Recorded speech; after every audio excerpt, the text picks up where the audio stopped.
নিজের কাছে নিয়ে যাবি, ঠিক আছে? না, অসুবিধা হবে না। হ্যাঁ, যেখানে লিখবো সেই জায়গায় ফোকাস যেন থাকে, ঠিকঠাক। হ্যাঁ, প্রথমে দেখুন আমি পরিবারের প্রধান হিসাবে রাকেশ ভাল্লার রূপকভাবে কল্পনা করে নিয়েছি। স্ত্রী রানী ভাল্লা আর পুত্র রাম ভাল্লা, তিনজনের। এর মধ্যে রানী ভাল্লা লক্ষ্মীর ভাণ্ডার পায়, ধরে নিন।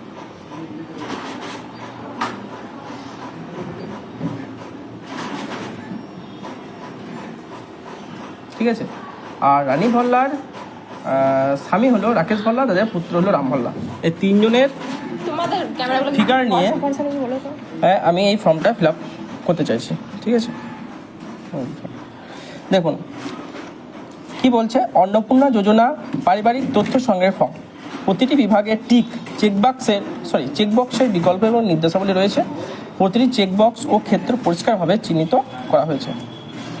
আবেদনকারী ও যাচাইকারী কর্মকর্তাদের জন্য প্রয়োজনীয় নির্দেশাবলী প্রদান করা হয়েছে। প্রতিটি বিভাগ আলাদা করে পূরণ করা বাধ্যতামূলক, প্রত্যেকটাই করতে হবে, ঠিক আছে? বেশ, শুনুন এবার। বিভাগ পারিবারিক পরিচয়। পরিবারের প্রধানের নাম।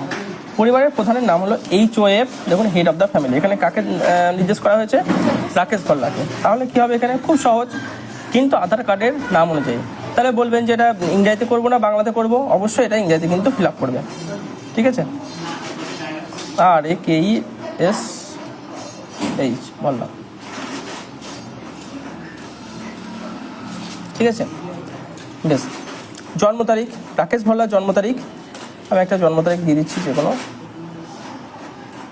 1980 দিলাম, ঠিক আছে? রাকেশ ভাল্লার কিন্তু লক্ষ্মী ভাণ্ডার পায় না, ভালো করে মাথায় রাখতে হবে এটা।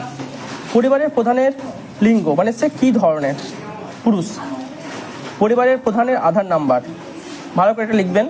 1 2 3 4 5 6, ফোকাস কর, 7 8 9 0 1 2, 12টা নাম্বার থাকে, ঠিক এভাবে লিখবেন, ঠিক আছে? ডিজিটাল রেশন কার্ডের পারিবারিক আইডি যদি থাকে, হ্যাঁ প্রত্যেকের আছে। পরিবারের সদস্য সংখ্যা কয়টি? 1 2 3, তাহলে কজন লিখতে হবে? 3 জন। এই পর্যন্ত ক্লিয়ার? ঠিকানা খুব ইম্পর্টেন্ট। ধরুন গ্রাম থেকে শুরু করবেন, পৌরসভা এলাকায় হলে সেরকম করে লিখবেন, ওয়ার্ড থেকে শুরু করবেন। গ্রাম সেরুনিয়া, পোস্ট সাতপলসা, থানা ময়ূরেশ্বর। নামা একটু ফোকাস করে, একটু নিচে নেবে, নিচে। ব্লক ময়ূরেশ্বর,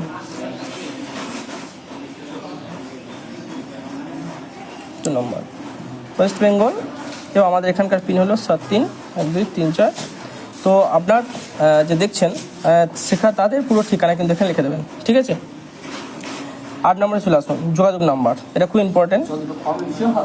81 01 23 75 41, এটা হলো আমার নাম্বার। যদি কোনো এই অন্নপূর্ণা যোজনার ফর্ম সংক্রান্ত তথ্য জানতে হয়, এই নাম্বারে কল করতে পারেন, ঠিক আছে? হোয়াটসঅ্যাপ করতে পারেন, আমি কিন্তু জানিয়ে দেবো, আমি যতটুকু জানি, এবং অথেন্টিক খবর আমি দেবো। 9 নম্বর, খুব ইম্পর্টেন্ট এই জায়গাটা। নাম, জন্ম তারিখ, লিঙ্গ, পরিবারের প্রধানের সঙ্গে সম্পর্ক, আধার নম্বর, পরিবারের সকল সদস্যের, এটা কিন্তু ডিটেল লাগবে। এবং এই দিকটা কী আছে দেখুন, এদিকটা আছে অন্নপূর্ণা যোজনার জন্য আবেদন করা হচ্ছে, এই জায়গাটা খুব ইম্পর্টেন্ট। কার হচ্ছে? অনেক সময় দেখা যাচ্ছে যে পরিবারের প্রধান শুধু সেই যে লক্ষ্মী ভাণ্ডার পায় সে, তাহলে সেক্ষেত্রে এই পরিবারের প্রধান রাকেশ ভাল্লা করেছি।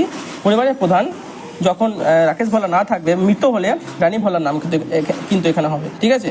তো সেরকম এখানে পরিবারের প্রধানকে রাকেশ ভাল্লা কিন্তু অন্নপূর্ণা যোজনার জন্য আবেদন করছে না, তাহলে হ্যাঁ হবে না। সদস্যর নাম 1 নাম্বার সদস্যকে, তার স্ত্রী রানী ভাল্লা, খুব ইম্পর্ট্যান্ট, রানী ভাল্লা। এই রানী ভাল্লা কি অন্নপূর্ণা যোজনার জন্য আবেদন করছে? হ্যাঁ করছে। তাহলে কি করতে হবে? এই জায়গাটাতে টিক মারছি, ঠিক আছে? জন্ম তারিখ রানী ভাল্লার দিয়ে দেবেন। আপনাদের আধার কার্ডে যে ডেট অফ বার্থ সেটা দিয়ে দেবেন। লিঙ্গ কি? ফিমেল দিতে পারেন বা মহিলা লিখবেন। রানী ভাল্লা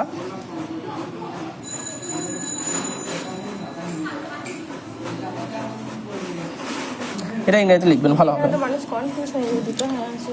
না, দুটো হয়ে না, এই তো এই জন্যই দুটো হয়ে থাকলেও পরিবারের প্রধান এটা, ঠিক আছে, এটা প্রধানের ঘর। পরিবারের প্রধান যদি হয় তাহলে প্রধান তো আর এখানে অন্নপূর্ণা আমার লক্ষ্মী ভাণ্ডার পায় না, তা সে করছে না, তাহলে কার হবে? রানী ভল্লা এখানে হবে, ঠিক আছে, রানী ভল্লা। তো রানী ভল্লা এখানে শুধুমাত্র রানী ভল্লা যে কোনো একটা লিখলেই হবে। আমার মনে হয় রানী ভল্লা ইংরেজিতে লেখাটাই বেটার হবে, ঠিক আছে। পরিবারের প্রধানের সঙ্গে সম্পর্কে স্বামী স্ত্রীরা।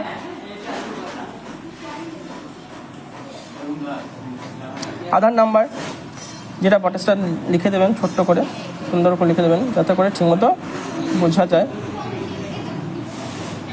এটা কিন্তু আধার কার্ড নাম্বার নয়, আমি একটা দিলাম।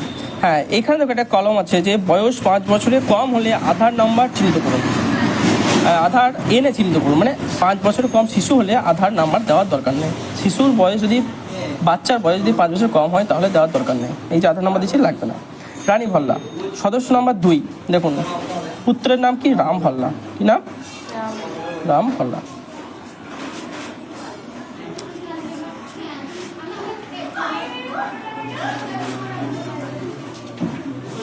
এবার এ কিন্তু লক্ষ্মীর ভাণ্ডার পায় না, তাহলে বা অন্নপূর্ণার জন্য অ্যাপ্লিকেশন করছে, তাহলে এখানে না মানে হ্যাঁ জায়গায় দেওয়ার দরকার নেই, ঠিক আছে। জন্ম তারিখ কত? লক্ষ্মী ভাণ্ডার তার সম্বন্ধে লিখলি ধরতো, স্বামী স্ত্রী পুত্র কন্যা সবার একবারে। লিঙ্গ এ হলো মেল বা পুরুষ, ঠিক আছে। প্রথম পাতা কমপ্লিট, ঠিক আছে, ভালো করে দেখে নেন এই জায়গাটা ক্লিয়ার। বেশ, তারপর চলে আসুন দ্বিতীয় পাতা। দেখুন সরি আর একটু ফোকাস না থাকে না, মানে ফোকাস করুন।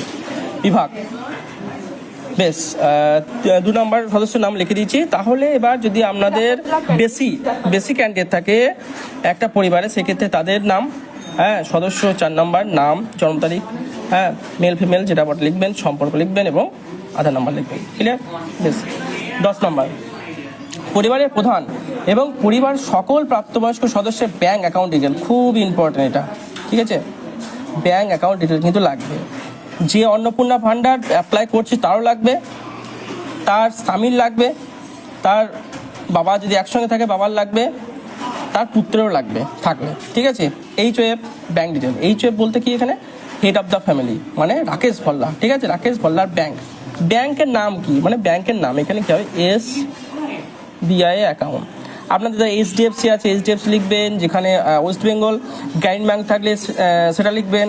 অ্যাকাউন্ট নাম্বার বসিয়ে দিলেন ব্যাংক অ্যাকাউন্ট দেখে, ঠিক আছে, এটসেট্রা। IFSC কোড, আমাদের এখানকার IFSC কোড হলো SBIN 0008726, যার যেটা বটে এটা বসিয়ে দেবেন, ঠিক আছে।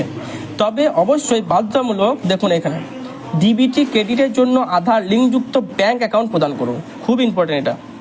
কারণ এই এতদিন ধরে ডিবিটি যে হাই উঠেছিল সেটা এতদিনে কাজে লাগছে। যে অ্যাকাউন্টের সাথে এই যে SBI অ্যাকাউন্ট আমি দিলাম, এর সাথে এই ডিবিটি মানে আধার কার্ড, হ্যাঁ, যুক্ত আছে, কিন্তু UDI যুক্ত আছে, এই জন্য আমি এটা দিলাম। এটা কী করে দেখবেন? খুব সহজ, যে আধারের যে পোর্টাল আছে, যে আধারের পোর্টালে লগ ইন করলে কিন্তু দেখা যাবে, ব্যাঙ্ক সিটের অপশানে গেলেই বোঝা যাবে। ব্যাঙ্ক সিটের অপশানে গেলেই কিন্তু বোঝা যাবে যে এই আপনার ব্যাংকের অ্যাকাউন্টের সাথে ডিবিটি লিঙ্ক আছে কিনা। যে অ্যাকাউন্টটা লিঙ্ক আছে সেই অ্যাকাউন্টটা এখানে দেবেন। হ্যাঁ, এখানে একটা প্রশ্ন আসতে পারে যে লক্ষ্মীর ভাণ্ডার পেতাম আমি অমুক অ্যাকাউন্টে, নতুন এখন যে আমার অন্য অ্যাকাউন্টে ডিবিটি লিঙ্ক আছে, হ্যাঁ, আপনার যে অ্যাকাউন্টে ডিবিটি লিঙ্ক আছে সেই অ্যাকাউন্টটা আপনার দেবেন, ঠিক আছে। বেশ, সদস্য 1 এ হলো মেন ব্যক্তি, যার অ্যাকাউন্টে টাকাটা ঢুকবে। ঠিকমতো দেখা, ভালো দেখা। কি নাম? তার নাম হলো রানী ভল্লা। কি নাম? রানী ভল্লা, রানী ভল্লার নামটা এখানে লেখা দরকার, ব্যাংক লিখতে হবে। তাহলে কী লিখবো আমরা? আবার SBI লিখতে দেবো। SBI অ্যাকাউন্ট আছে, তার অ্যাকাউন্ট নাম্বার এটসেট্রা। SBIN 0000872, খুব সহজ এটা, এমন কিছু নয়। সদস্য 2 কি নাম? Ram Volga. Ram ভল্লার bank account হয়তো দেখলাম HDFC ব্যাঙ্কে আছে, ঠিক আছে। তাহলে তার অ্যাকাউন্ট নাম্বারটাও এখানে দিতে হবে।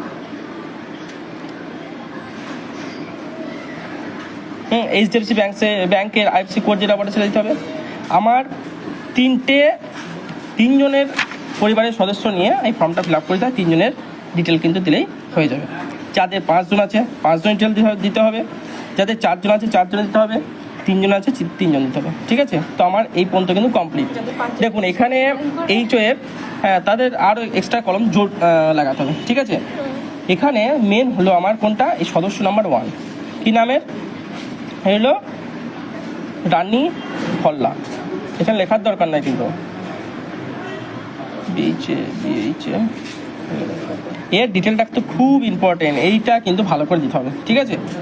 আর এগুলো চাইছে এই কারণে হয়তো ওরা পরবর্তীকালে চেক করবে যে পরিবারের আর্থিক অবস্থা কেমন। বেশ, তারপর চলে এসো এপিক নাম্বার। এপিক মানে হলো ভোটের কার্ড, ধারবার কিছু নেই, ভোটের কার্ড, ঠিক আছে। HOF epic number, voter card বের করবেন, ওপর দিকে থাকবে দেখবেন। তো আমাদের এখানে RSR দিয়ে শুরু, হ্যাঁ 1 2 3 4 5 6 আমি দিয়ে দিলাম। এরপরে দেখুন আছে বিধানসভা ক্ষেত্র, ক্ষেত্র মানে আমাদের এখানকার ময়ূরেশ্বর, কি ময়ূরেশ্বর, আপনি এটা ইংরেজিতে লিখতে পারেন। যা করবে এক করো করে বাংলা ময়ূরেশ্বর না, কনফিউজ নয়, এটা দুটো দিয়ে দিতে হবে, ঠিক আছে। যার যেটা ভালো লাগে সেটা করবে। 290। বেশ, সদস্য 1 কি নাম, রানী ভল্লা, তার পিক নাম্বার এখানে দিয়ে দিলে, সেম লিখে দিলে। বিধানসভা ক্ষেত্র কোথায়, ময়ূরেশ্বর। 290 হলো অংশ, এটাও লিখতে হবে, ময়ূরেশ্বর নামটা শুধু লিখলে হবে না, তার সাথে 290 আমাদের অংশ নাম্বার, ঠিক আছে। 2 নাম্বার রাম ভল্লার ভোটার কার্ডের নাম্বার দিয়ে দিলাম। বিধানসভা ক্ষেত্র কি, ময়ূরেশ্বর, অংশ নাম্বার 290। তো এইখানে তাকাস না, তো এইখানে তাকা, ঠিক আছে, বাদ চলে যাবে না, ঠিক আছে। আমার 3 জনকে নিয়ে দরকার, 3 জনের ডিটেল দিয়ে দিয়েছি, ঠিক আছে। এরপর চলে আসুন এইদিকে, এই দেখাবি তো, যেখানে দেখাবো। বিভাগ 12, ঠিক আছে। এটা খুব সহজ, কিছুই নয়। কে জেনারেলের মধ্যে EWS, কে শিডিউল কাস্ট, কে ST, কে OBC, কে বিশেষভাবে ঝুঁকিপূর্ণ জনজাতি, যেটা মাল্টিপল চয়েস কোয়েশ্চেন লাগিয়ে দেবেন। এখানে ভল্লা মানে হলো সে সাবকাস্ট বাদ দিই, তাহলে সে তফসিল উপজাতি। আপনি যদি জেনারেলে দেবেন, ST হলে ST-তে, OBC হলে OBC, এটা এমন কিছু ব্যাপার নয়। হ্যাঁ, এর সাথে কিন্তু সার্টিফিকেট জেরক্স লাগবে, ঠিক আছে। রেশন কার্ড, খাদ্য বা ভর্তুকি, আপনার কি ডিজিটাল রেশন কার্ড রয়েছে? অবশ্যই হ্যাঁ, 99% মানুষের কিন্তু কি আছে, ডিজিটাল রেশন কার্ড আছে। হ্যাঁ হলে আবার কি হবে, তারপরে স্টেজে চলে আসবে, না হলে আর কোনো এটা দেখার দরকার নাই। হ্যাঁ হয়, তবে কার্ডের ধরন ফোকাস থাকে মাঝখানে, ঠিক আছে। কোনটা, PHH আমাদের, বেশ দিয়ে দিলাম, হয়ে গেল। 3 নাম্বার পরিবারটি রেশন দোকান থেকে মাসিক রেশন তুলছে কিনা নির্দেশ করো। অবশ্যই প্রত্যেক মাসে রেশন তোলে, ম্যাক্সিমাম মানুষ কিন্তু রেশন তোলে, হ্যাঁ ব্যতিক্রম 2-1 জন আছে।